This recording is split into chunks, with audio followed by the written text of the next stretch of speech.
Quddiem dak kollu li għaddej f'pajjiżna bħalissa huwa biss il-Partit Nazzjonalista li verament jaħdem fl-interess tal-poplu Malti wawċi kollu. Kien dan il-messaġġ prinċipali li wassal il-kap tal-Partit Nazzjonalista Bernard Grech f'intervista li saritlu mill-editur tal-Malta Daily King Kutajjar fil-lokalità tal-Mosta. Dwar rixaf il wettaq il-Partit Nazzjonalista huwa qal li t-tibdil li sar se jwassal biex l-oppożizzjoni ikollha grupp parlamentari iktar effettiv. Fejn fost oħrajn id-deputat Adrian Delija se jkun jista' jkompli l-ħidma tiegħu fil-qasam tas-saħħa wara dak li kiseb sa issa għal Malta u Għawdex fil-kawża li propju fetaħ il-Partit Nazzjonalista kontra Vitals u Stewart biex intraddu lura il-miljuni ta' euro li nsterqu f'dan id-dil li kien ikkundannat mill-qorti stess. Fejn dak li suppost kellhom jieħdu ħsieb l-interess tal-poplu iktar kellhom f'moħħhom l-interessi personali tagħhom.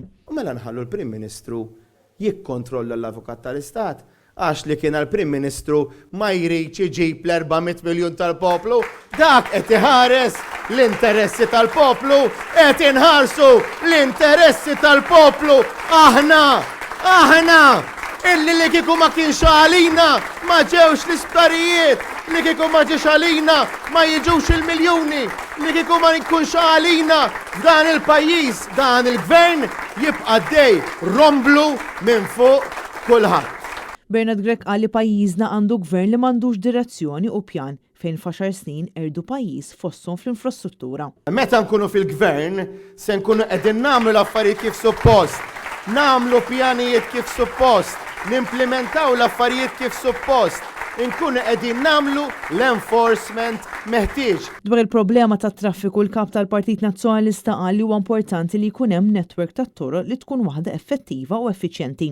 Semma kif il-gvern m'għandu ebda pjan tant li nagħlqu bosta toroq fl-istess żmien, b'konsegwenza li l-poplu ta' kuljum qed jispiċċa jqatta' ħin twil fit-traffiku.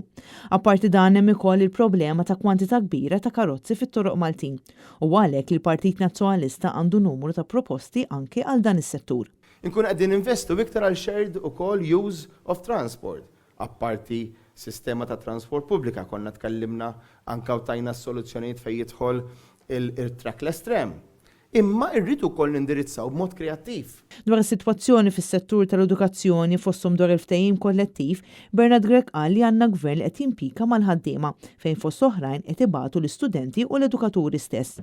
Aħna dejjem konna u se nkunu gvern illi nifmu fejn huma il-prioritajiet tagħna.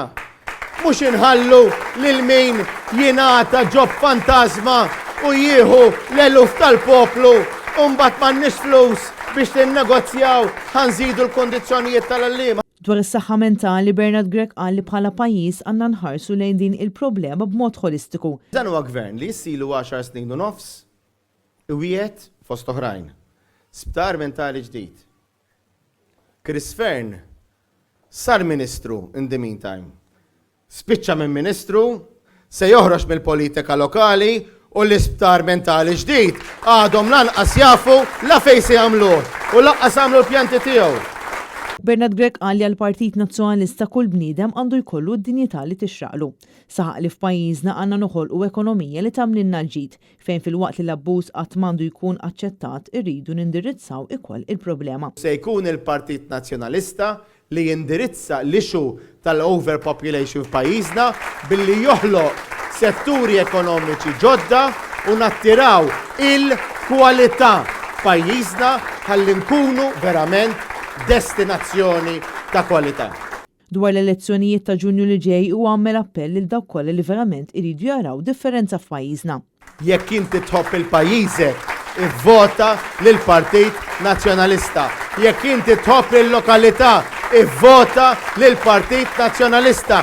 Jekk inti tħobb lil familja tiegħek, ivvota lil Partit Nazzjonalista. Jekk tħobb lil ulidek, ivvota lil Partit Nazzjonalista. Jekk inti verament tħobb il-pajjiżek, ivvota u ivvota lil Partit Nazzjonalista. Marija Frankaranza, Annet News.